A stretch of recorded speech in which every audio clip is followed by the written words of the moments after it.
Boa noite a todos, sejam todos bem-vindos a mais esta segunda-feira, hoje a última segunda-feira de 2024, hoje dia 30 de dezembro de 2024. Hoje nós daremos prosseguimento aos estudos do livro dos Espíritos. Hoje nós estudaremos as questões 291 a 303, e quem vai coordenar o estudo hoje é a Catiana. Catiana, pode dar prosseguimento ao nosso estudo de hoje. Boa noite a todos. Vamos dar início, então, ao nosso estudo. Primeiramente, agradecendo ao nosso amado Mestre Jesus, a espiritualidade maior, nosso irmão maior Ramatiz, pela oportunidade de estarmos reunidos novamente. Pedimos à espiritualidade que clareie os nossos pensamentos, a nossa mente, para que a gente consiga ter a compreensão correta dessas orientações do Livro dos Espíritos. Que assim seja. Então, vamos começar. Então, hoje é a parte segunda do capítulo 6 da Vida Espírita, relações de simpatia e de antipatias entre os espíritos, metades eternas, questões 291 a 293. Então, a primeira questão desse capítulo é: além da simpatia geral, oriunda da semelhança que entre eles exista, voltam-se os espíritos a afeições particulares? A resposta é: do mesmo modo que os homens, sendo, porém, que mais forte é o laço que prende os espíritos uns aos outros, quando carentes do corpo material, porque então esse laço não se acha exposto às vicissitudes das paixões. Então, como ocorre com os encarnados, né, entre os espíritos, também há essa questão das afeições particulares. E ele fala que esse laço, ele que prende os espíritos, ele é mais forte, porque na matéria, o espírito ele pode se utilizar de recursos físicos, né, da aparência física, social, da comunicação que se dá pela fala, né, e nem tudo que se diz exatamente o que se sente, nem tudo que se pensa, nem tudo que se pensa realmente é dito. Então, as relações entre os encarnados nem sempre acontecem por laços de afeições verdadeiras. Isso a gente vê não raramente, né? Começar relacionamentos de amizade ou outras, e elas se dissolverem. Só que fora do corpo físico, como consta da questão 282 do Livro dos Espíritos, os espíritos esclarecem que se veem e se compreendem, quer dizer, quando estão na erraticidade, eles se veem e se compreendem. A palavra, ele é um reflexo do espírito, né? O fluido universal estabelece entre eles constante comunicação. É o veículo de transmissão de seus pensamentos, como para os encarnados é o ar é do som. É uma espécie de telégrafo universal que liga todos os mundos e permitem que os espíritos se correspondam um com o outro. E ainda, na questão 283, eles dizem que os espíritos, que o espírito estando encarnado, não é possível dissimular, estando desencarnado, ele não é possível dissimular os pensamentos. Então, tudo é muito claro. Vocês me desculpem, está tendo um barulho aqui, que está tendo uma obra na minha casa. Não está atrapalhando, né, Abadia? Não, Catiana, fica tranquilo. Tá, tudo bem. Então, por isso que, quando estamos desencarnados, né, na erraticidade, os laços de afeições entre os espíritos, que ocorre por uma sintonia de sentimentos ideais, eles são mais fortes, porque não existe disfarce, né? O pensamento, ele é o próprio reflexo, a comunicação flui conforme o pensamento, não tem como ser dissimulado. Agora nós vamos para a questão 292. Alimentam um ódio entre si os espíritos?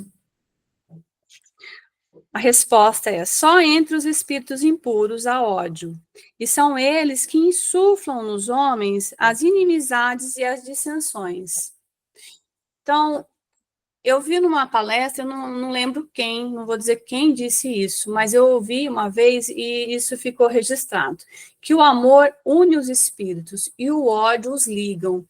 Quer dizer, o ódio, ele cria um vínculo entre os espíritos, né?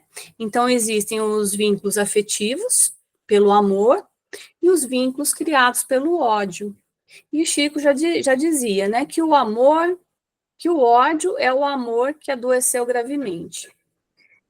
Então, os espíritos impuros, eles alimentam, como está dizendo aqui os espíritos disseram, eles alimentam o ódio entre si.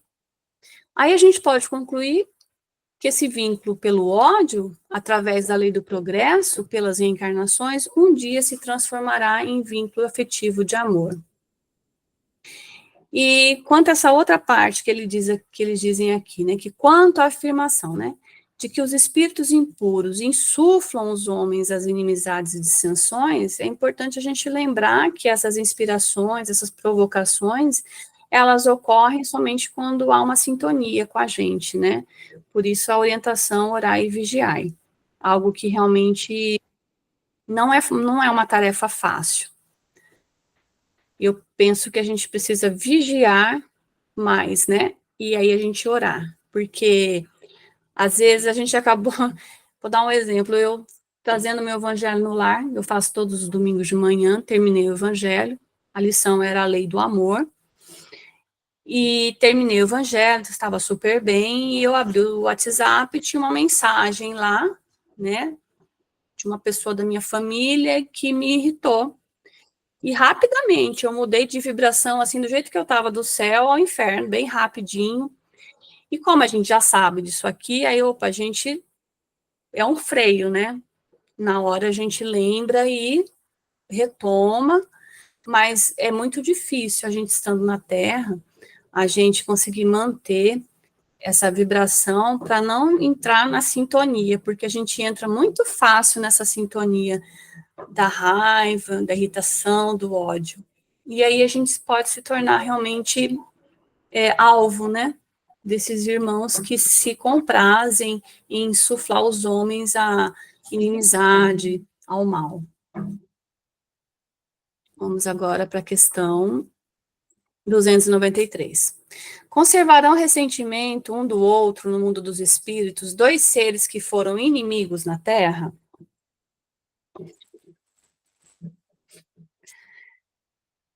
Quando eu li essa questão, eu achei que sim. Na minha cabeça a resposta foi sim, mas a resposta dos espíritos é não. Compreenderão que era estúpido o ódio, que se voltavam mutuamente e puniriam o motivo que o inspiravam. Apenas os espíritos imperfeitos conservam uma espécie de animosidade enquanto não se purificam. Se foi unicamente um interesse material o que os inimizou, nisso não pensarão mais, por pouco desmaterializados que estejam. Quer dizer, não precisa estar muito evoluído, né? Digamos assim. Eles conseguem ver, enxergar que aquilo não tinha muita importância. E não havendo entre eles antipatia e tendo deixado de existir a causa de suas desavenças, aproximam-se uns dos outros com prazer. Aí tem um comentário de Kardec. Sucede como entre dois colegiais que, chegando à idade da ponderação, reconhecem a puerilidade de suas dissensões infantis e deixam de se mal querer. Assim, a gente vê que somente os espíritos impuros, também ditos imperfeitos, eles levam consigo, quando desencarnam, os ressentimentos gerados na Terra. Alguns casos, a gente sabe que eles demoram a ter até consciência de que desencarnaram, né? E acreditando estar encarnados, porque estão vivos, eles mantêm os ódios, as paixões e os ressentimentos, e conforme o grau de ignorância, eles vão atrás, né, dos seus adversários, daqueles que lhes julgam seus inimigos.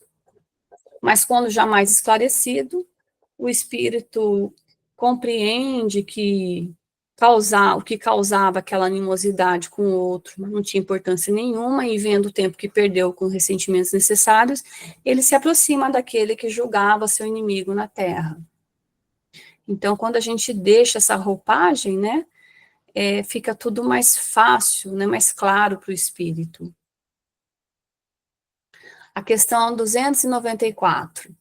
A lembrança dos atos maus que dois homens praticaram um contra o outro constitui obstáculo a que entre eles reine a simpatia? Essa lembrança os induz a se afastarem um do outro.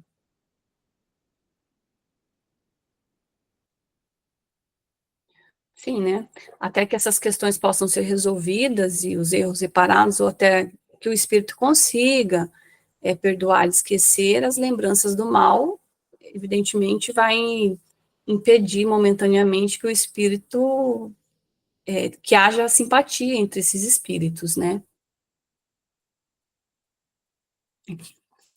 Que sentimento anima depois da morte aqueles a quem fizemos mal neste mundo? A resposta: se são bons, eles vos perdoam, segundo o vosso arrependimento. Se maus, é possível que guardem ressentimento do mal que lhes fizestes, e vos persigam, até não raro em outras existências. Deus pode permitir que assim seja por castigo. Em relação a essa questão aqui, eu vou pedir licença para vocês para ler um comentário do Miramês, um comentário que ele fez na obra Filosofia Espírita, onde ele pondera aqui: depois do túmulo, os sentimentos que animam os que ofendemos, se esses ofendidos forem espíritos inferiores, são de vingança, de ódio e de violência, formando, quando podem, toda a ordem de obsessão sobre os ofensores do passado. Se os ofendidos forem espíritos elevados, que já conhecem o Evangelho e começaram a praticá-lo, eles não gastam tempo em perseguição. A sua arma de luz é o esquecimento das faltas, passando a orar pelos ofensores e ajudando-os em todos os momentos possíveis. E nesse comentário, que é um pouco extenso, o Miramês ele dá o exemplo de Estevão, né, que foi dilapidado por ordem de Saulo de Tarso, e depois de desencarnado, ele passou a guiar Paulo, quando ele se tornou Paulo de Tarso, nos caminhos da propagação do Evangelho. E aí ele comenta que isso aconteceu porque Estevão era um anjo a serviço do amor, mesmo sem ter acompanhado Cristo na Terra, foi enviado por ele. E aí Miramês prossegue: o mal não dá trégua aos que geram o ambiente de discórdia, mas somente depois que os espíritos do mal sofrerem as consequências dele é que mudam de ideia e passam a fazer o bem. As sementes do bem são pontos de luzes no caminho do semeador. Não alimentemos sentimentos de discórdia, pois ela procurar-nos-á onde estivermos. Não alimentemos sentimentos de ciúme, pois ele procurar-nos-á no endereço certo. Não alimentemos sentimentos de vingança, pois ela nos deixará sossegados, não nos deixará sossegados. As imagens que estas desventuras geram são inferiores e condutoras de desarmonia. E aí ele conclui: cada inimigo que recrutamos nos nossos caminhos são portas de entrada para o inferno da consciência em chamas. E cada amigo que fizermos nas nossas andanças serão pontos de luz que ajudam a nos libertar das trevas. Aí me lembrou agora Paramahansa Yogananda, né?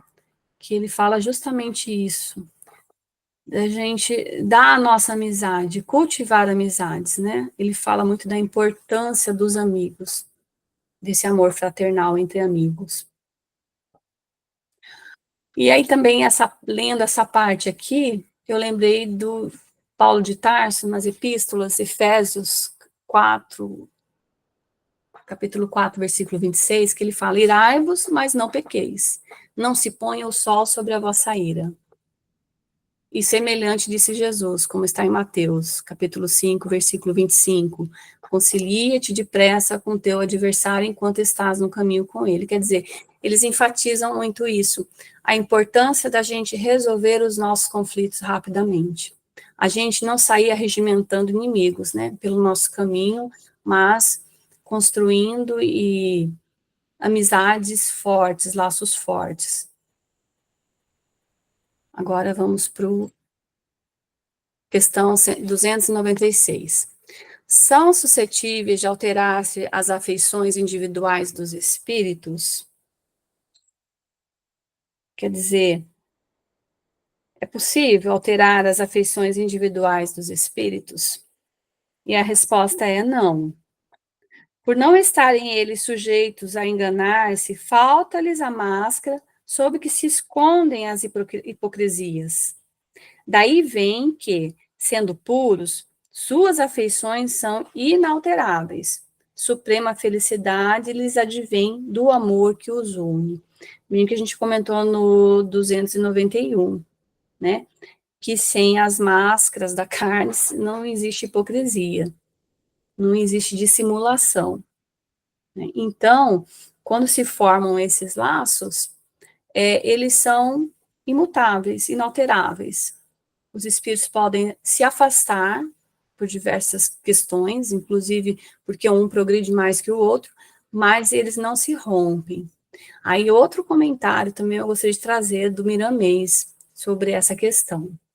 Ele diz o seguinte: as afeições dos espíritos puros são inalteráveis em todos os sentidos. Eles comungam com a harmonia universal, porque nunca distorcem a verdade, acompanhando os passos do nosso Senhor Jesus Cristo nas suas caminhadas. Os espíritos puros não se enganam. A sua luz reflete em todos os seus passos e em todos os seus gestos de paz. Somente os hipócritas carregam as máscaras, que são vistas pelos que têm olhos de ver. A mentira se dissolve sempre que chega a verdade. A compostura dos espíritos elevados não tem alteração. Eles têm uma tranquilidade imperturbável em todos os sentidos, por já terem limpado a sua consciência os liames inferiores provindos da ignorância e do assédio das ilusões passageiras. Necessário se faz que o homem se esforce no sentido de integrar-se cada vez mais nas linhas do Evangelho de Jesus, que é portador dos meios que nos encaminham para a paz e o entendimento. Então, podemos concluir, assim, que as afeições sinceras, elas não se dissolvem, né? Que a nossa família espiritual, ela só vai se ampliando de modo que um dia nós vamos atingir aquele nível de amor universal, percebendo todos os espíritos como parte de nós, ou seja, um dia nós encontraremos a verdade, nós vamos vivenciar essa verdade. Agora vamos para a questão 297. Continua a existir sempre no mundo dos espíritos a afeição mútua que dois seres se consagram na Terra? A resposta é sem dúvida. Desde que originada de verdadeira simpatia. Se, porém, nasceu principalmente de causas de ordem física, desaparece com a causa. As afeições entre os espíritos são mais sólidas e duráveis do que na Terra, porque não se acham subordinadas aos caprichos dos interesses materiais e do amor próprio. Sim, também, novamente, é semelhante à resposta da questão 291, né? Uma questão, Kardec, ele tinha essa inteligência, uma questão e complementando a outra. Quanto a essa questão também, vou pedir licença novamente para falar de Miramês. Eu li bastante, usei bastante esse livro dele. Ele fala que a afeição que temos um pelo outro na Terra, ela continua no mundo dos espíritos, quando ela é construída realmente no amor universal. Quando ela é física, ela desaparece, obviamente, com o corpo, e não obstante, por vezes, demora-se mais um pouco no espírito enquanto a animalidade durar. Porquanto as paixões inferiores ainda existem no plano extrafísico, quase como que na Terra, animando o corpo material. Entretanto, nunca tem durabilidade como o amor fraternal, que permanece eternamente brilhando no coração das criaturas de Deus. Desse entendimento se segue, portanto, que as relações entre almas mais materializadas, revestidas do egoísmo, do amor próprio, feito para satisfação pessoal, elas são superficiais, então elas tendem a se dissolver com o tempo.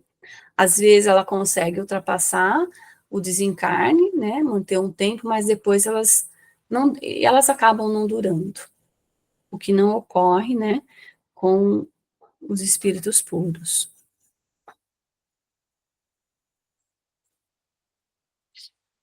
Questão 298. As almas que devem unir-se estão, desde suas origens, predestinadas a essa união, e cada um de nós tem, em alguma parte do universo, sua metade, a que fatalmente um dia reunirá. Aqui, o Kardec, ele tratou do que se fala de almas gêmeas, né? E pela resposta, a gente conclui aqui, deixa eu ver a resposta, 298. Que não há união particular e fatal de duas almas. A união que há é a de todos os espíritos, mas em graus diversos, segundo a categoria que ocupam, isto é, segundo a perfeição que tenham adquirido. Quanto mais perfeitos, tanto mais unidos. Na discórdia nascem todos os males dos humanos. Na concórdia resulta a completa felicidade. Então, a gente conclui que Deus não fez uma alma somente para outra, de modo que somente essas duas almas vão sentir o amor verdadeiro uma pela outra, né? Tampouco que há duas metades de uma mesma alma para se encontrarem. Miramês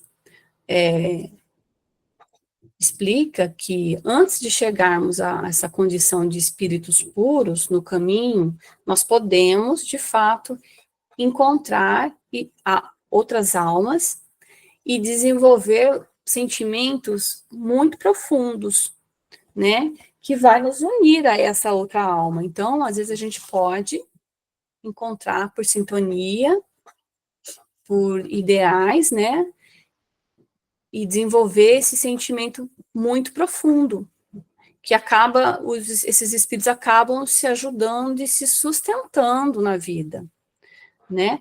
E ele esclarece que a existência de almas gêmeas, então, desse ponto de vista, depende do plano em que se situam.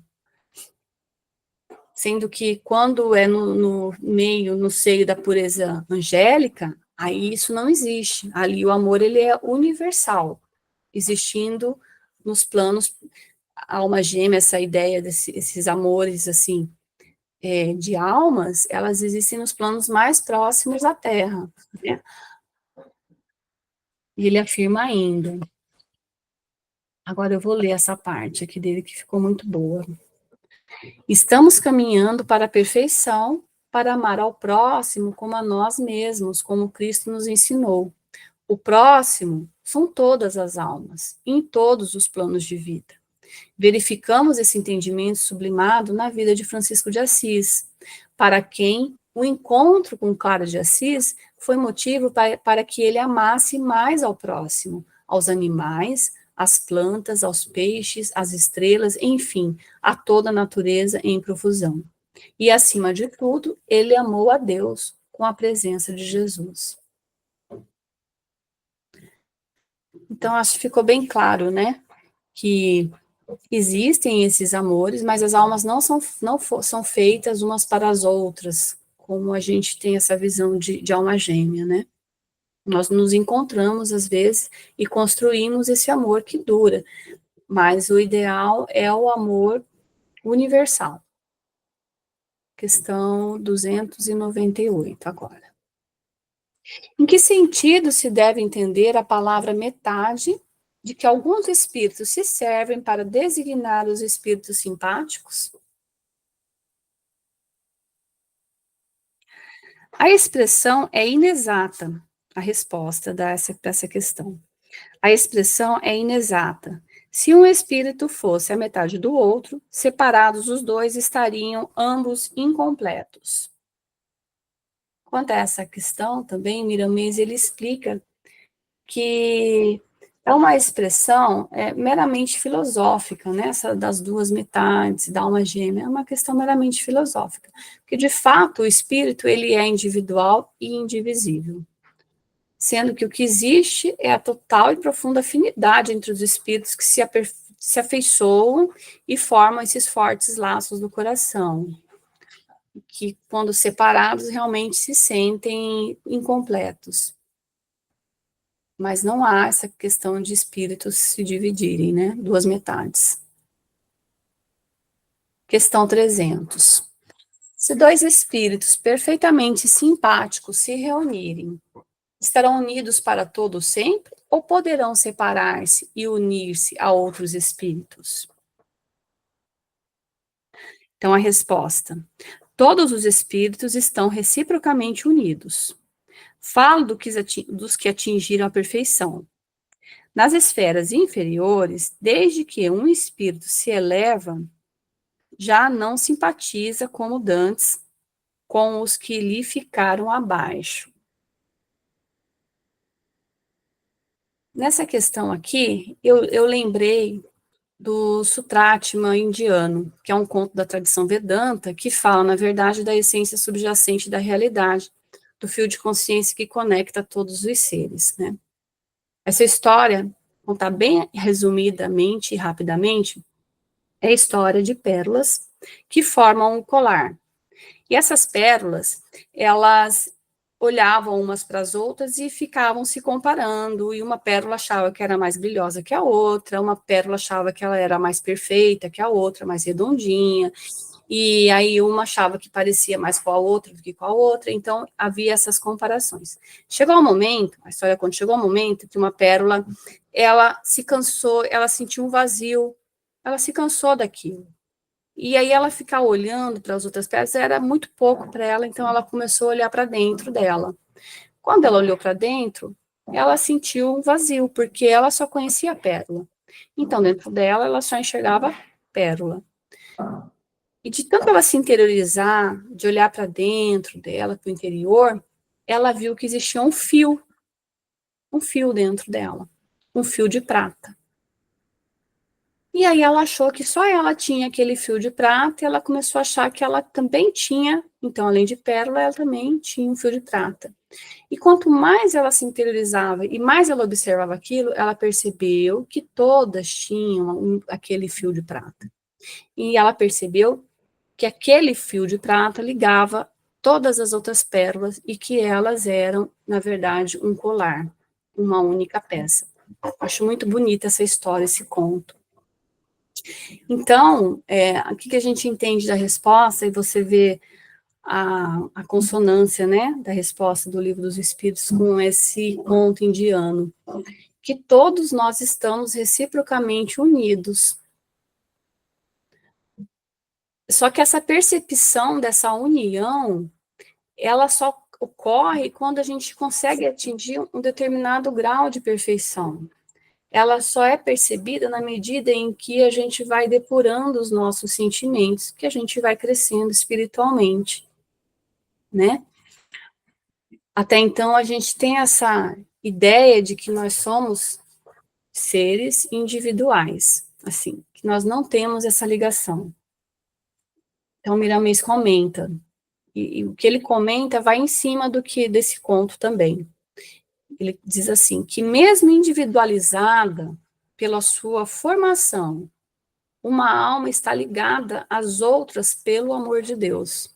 Ó, mesmo individualizada, a alma, pela sua formação, ela está ligada a outras pelo amor de Deus.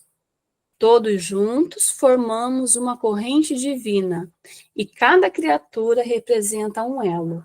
Estamos presos uns aos outros pelo amor de Deus. Então, ainda imperfeito, nós não temos essa percepção de unidade, né? Então, assim, nós nos aproximamos aos outros pelos sentimentos e afinidades, mas podendo ocorrer o afastamento quando um avança, né, na escala evolutiva e o outro não. Prosseguindo. Questão 301. Dois espíritos simpáticos são complemento um do outro, ou a simpatia entre eles existente é resultado da identidade perfeita? Dois espíritos simpáticos são complemento um do outro, Ou a simpatia entre eles existente é resultado da identidade perfeita? A resposta é: a simpatia que atrai um espírito para outro resulta da perfeita concordância de seus pendores e instintos. Se um tivesse que completar o outro, perderia a sua individualidade. E o Miramês, nesse livro, ele fala o seguinte, que a simpatia é o começo da verdadeira fraternidade. Né?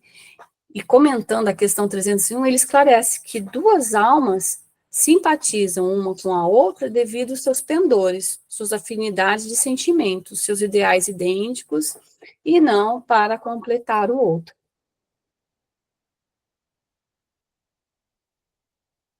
Na questão 302 agora. Já estamos encerrando. A identidade necessária à existência da simpatia perfeita apenas consiste na analogia dos pensamentos e sentimentos ou também na uniformidade dos conhecimentos adquiridos? E a resposta para essa questão é na igualdade dos graus de elevação. Então, a identidade necessária à existência da simpatia perfeita apenas consiste na analogia dos pensamentos e sentimentos, ou também na uniformidade dos conhecimentos adquiridos? Os espíritos dizem que é na igualdade dos graus de evolução.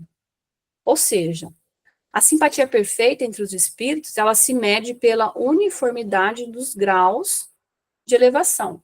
O fato de um espírito avançar na escala evolutiva enquanto o outro permanece estacionário, causa um natural afastamento por diferenciação vibratória. Afinidades e equivalências, elas acabam diminuindo. Então, pode acontecer também que um espírito que buscou o caminho do desenvolvimento moral e o outro o caminho da ciência, por exemplo. Aí ambos vão para caminhos de progresso diferentes. Mas as afinidades podem, assim, momentaneamente diminuir, mas o sentimento, a simpatia, ela vai permanecer.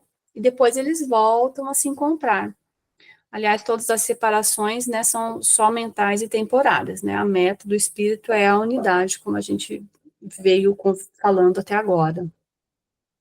E agora a questão última, que é a 303, que é a seguinte: podem tornar-se de futuro simpáticos espíritos que presentemente não o são? Aí tem o item A. Podem deixar de ser simpáticos um ao outro dois espíritos que agora o sejam? E a resposta ao 303 é: todos o serão. Quer dizer, eles podem se tornar no futuro simpáticos espíritos que nesse momento não são, aí eles dizem, todos serão simpáticos.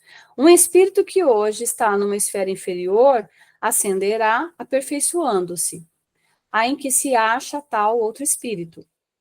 E ainda mais depressa se dará o encontro dos dois, se o mais elevado, por suportar mal as provas que esteja submetido, permanecer estacionário. E quanto ao item A, que podem deixar de ser simpáticos um ao outro, dois espíritos que já o sejam, podem deixar de ser, eles dizem certamente, se um deles for preguiçoso. Quer dizer, essa questão de ressonância vibracional, né? Um vai e o outro fica estacionário. Então, pode acontecer de os que não são simpáticos se encontrarem, se tornarem, e os que são, deixarem de ser por um período. Mas o que a gente vê é que todos os espíritos serão um dia simpáticos, quer dizer, terão esse sentimento fraternal. Aquele que está num nível superior, ele pode permanecer estacionário, caso suporte mal suas provas, e o outro, que decidiu,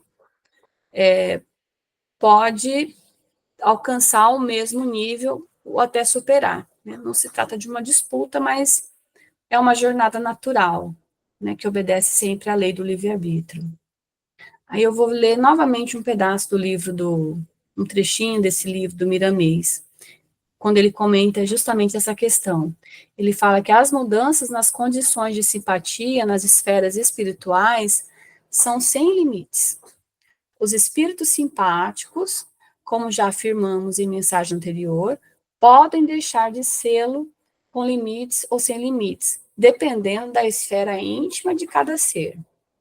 A liberdade da alma se encontra, em grande parte, depois de Deus, em suas mãos.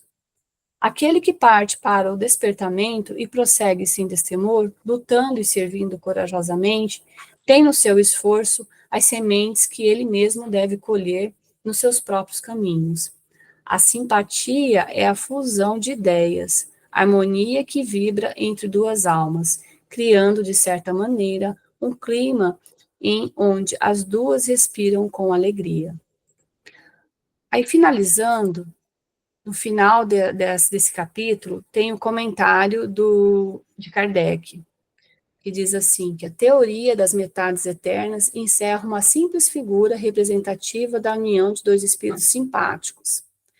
Trata-se de uma expressão usada até na linguagem vulgar e que não se deve tomar ao pé da letra. Não pertencem, de certo, à ordem mais elevada dos espíritos que a empregaram, sendo necessariamente limitado o campo de suas ideias. Não podiam exprimir seus pensamentos com os termos de que teriam utilizado na vida corporal. Não se deve, pois, aceitar a ideia de que existam espíritos criados um para o outro e que deverão fatalmente reunir-se um dia na eternidade, depois de haverem estado separados por tempo mais ou menos longo.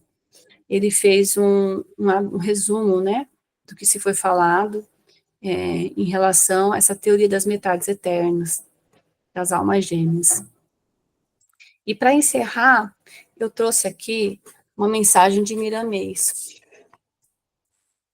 para ficar aí para o nosso fim de ano, né, e para a gente levar para o nosso 2025. Muito importante mesmo. Devemos criar amizades duradouras e afeição espiritual, de modo que o amor e a fraternidade encontrem ambiente para crescer e prosperar com o Cristo de Deus no coração. A finalidade da vida é a harmonia em tudo, para que tudo nos ajude na paz de consciência. Estendamos a nossa compreensão sem escolha de lugares e pessoas. Estendamos o nosso amor onde quer que estejamos e deixemos a caridade do exemplo no bem atingir todas as criaturas sem exigências. Eis aí nossa parte na vida, porque se fizermos a nossa parte com Deus e Cristo, a deles já foi feita. Obedeçamos às leis, que elas nos protegerão para sempre. Aumentemos a simpatia pela criação divina, a fim de nos sentirmos e nos alimentarmos dessa harmonia universal. E aqui eu encerro o estudo de hoje. Fica aberto para quem quiser comentar, acrescentar algo.